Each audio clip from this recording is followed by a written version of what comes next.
eksperimen dan model desain penelitian eksperimen. Yang pertama yaitu skala pengukuran. Skala pengukuran dibedakan menjadi 4 macam. Yang pertama skala nominal, di mana berisi tentang angka-angka seperti 0, 1, 2, 3, 4, 5. Kemudian yang kedua adalah skala ordinal. Skala ordinal itu berisi tingkatan antara dari yang terkecil ke yang terbesar. Kemudian skala interval. Skala interval itu berarti jarak. Dan yang keempat adalah skala rasio. Skala rasio berisi nol mutlak dan jarak yang sama. Yang kedua adalah teknik pengumpulan data. Teknik pengumpulan data dibagi menjadi dua, yaitu metode tes dan metode dokumentasi. Yang ketiga, instrumen pengumpul data. Instrumen pengumpul data dibedakan menjadi instrumen tes. Nah, dalam instrumen tes sendiri itu terdapat beberapa macam teknik-teknik yang sudah kita pernah pelajari sebelumnya. Sekarang langsung saja kita lanjut ke metode eksperimen.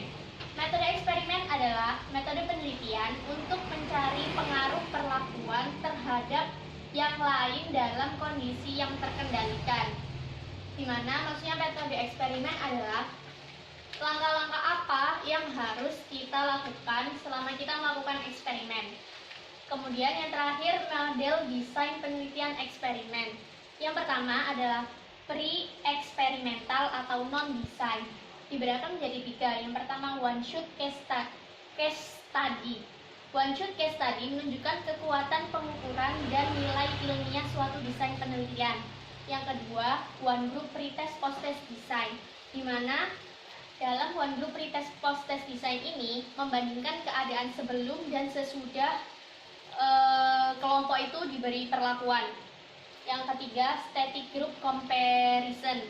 Satu grup dibagi menjadi 2, kemudian yang satu diberi stimulus dan yang satunya lagi tidak diberi apa-apa. Yang kedua adalah true experiment.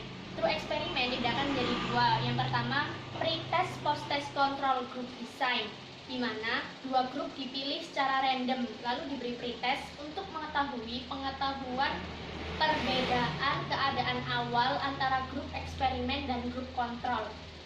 Yang kedua, post-test only control group design, di mana 2 kelompok dipilih secara random.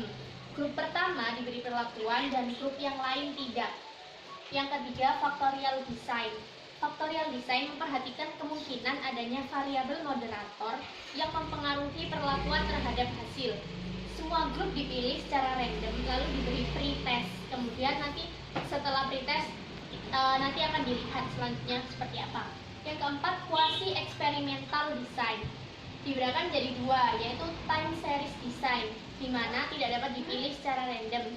Jika hasil pretest selama 4 kali ternyata nilainya berbeda, berarti grup tersebut dalam kondisi tidak stabil dan tidak konsisten. Yang kedua adalah non-equivalent control group design.